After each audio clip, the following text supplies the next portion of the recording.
sore, assalamualaikum warahmatullahi wabarakatuh. Selamat datang kembali di podcast saya Cirzuraini yang berjudul Pemrosesan Otomatis dalam Kognisi Sosial.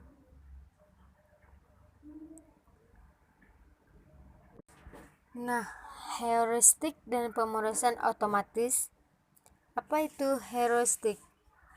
Heuristik adalah kognisi kita memiliki keterbatasan. Ketika terlalu banyak informasi yang masuk, maka dalam kondisi tersebut bisa terjadi kejenuhan informasi dan di mana tuntutan pada sistem kognitif lebih besar daripada yang bisa diolah. Seperti kejenuhan informasi adalah suatu keadaan di mana pengolahan informasi kita telah berada di luar kapasitas kemampuan yang sesungguhnya.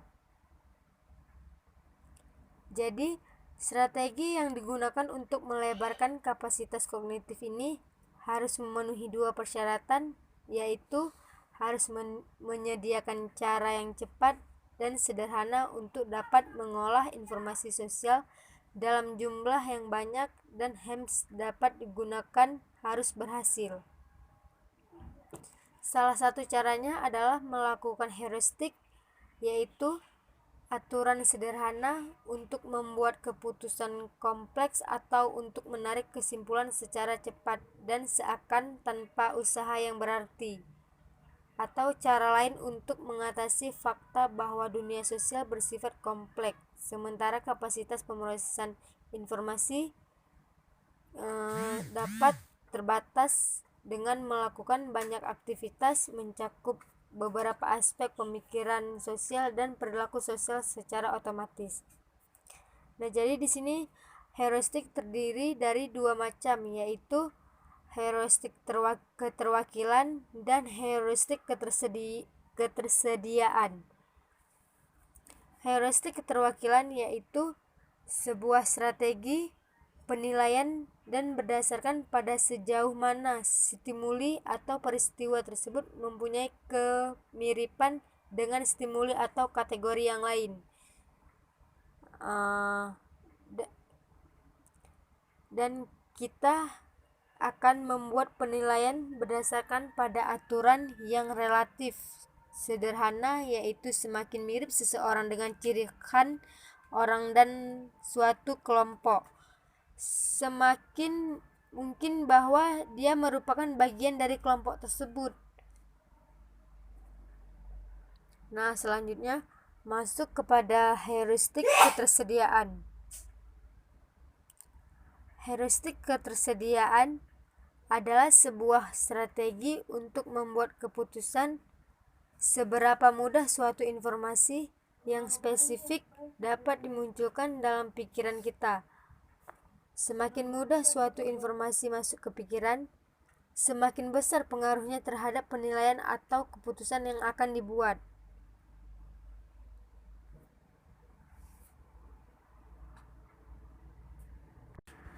Heuristik ini juga masuk akal kenyataan bahwa kita dapat cara mudah memikirkan suatu informasi dan memberikan kesan bahwa informasi tersebut pastilah penting dan harusnya berpengaruh terhadap penilaian keputusan yang akan dibuat.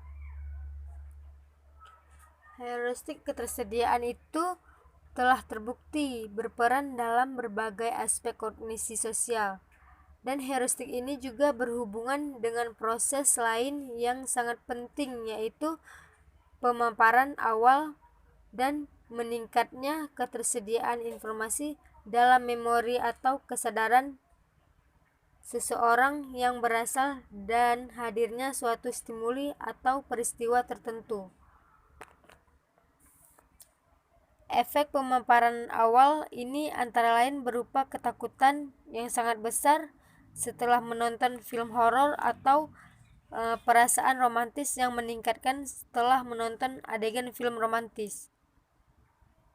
Nah, jadi kesimpulan dari cerita yang sudah saya bahas adalah ternyata pemaparan awal merupakan fakta dasar dalam kognisi sosial, yaitu peristiwa dan kondisi eksternal bahkan pikiran kita sendiri. dapat meningkatkan ketersediaan informasi tertentu dan meningkatkannya. Ketersediaan pada gilirannya akan mempengaruhi penilaian kita yang berhubungan dengan informasi tersebut. Jadi pikiran kita ketika kita memikirkan sesuatu, maka hal tersebut pastilah hal penting atau sering terjadi atau benar adanya. Dan seringkali kita mencapai kesimpulan seperti ini bahkan tanpa didukung oleh realitas sosial.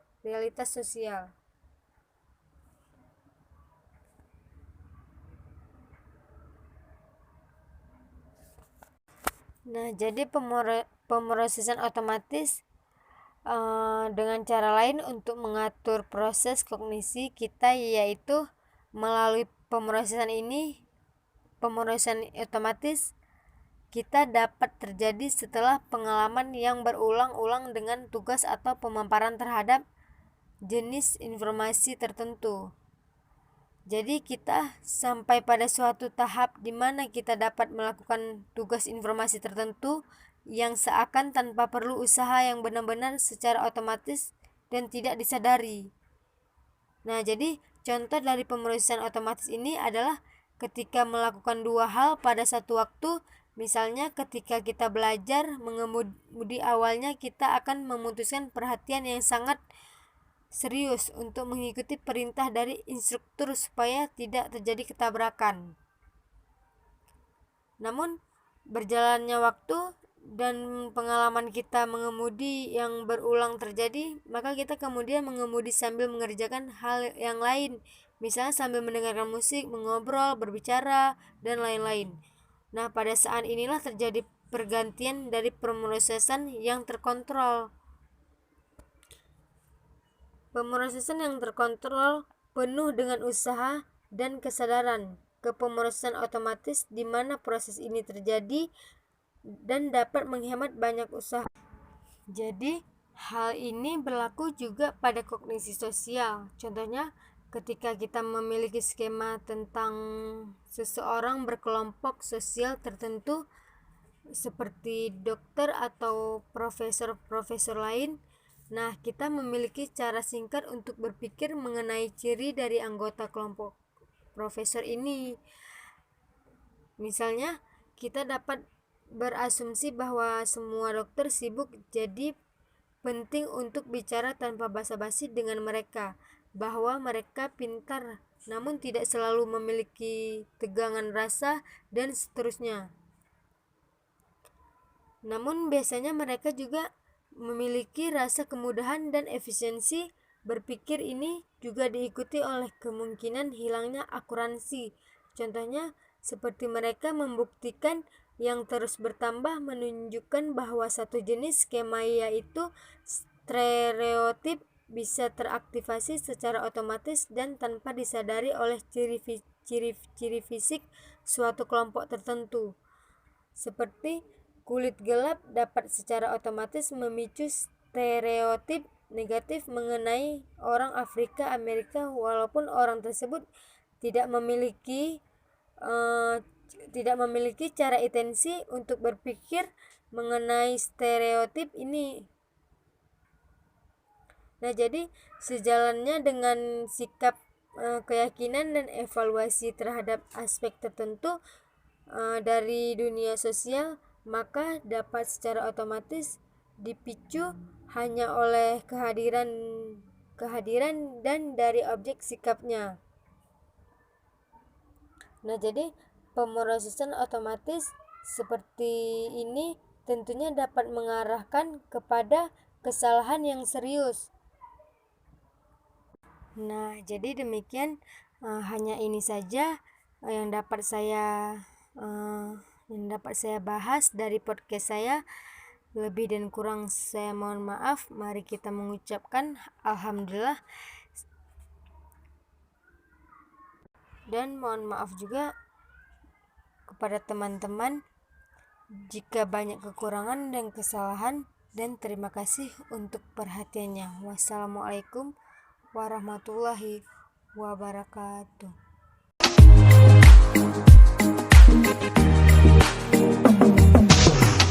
with wings, I was a broken thing. Had a voice, but I could not sing. You would want me down. I struggled on the ground.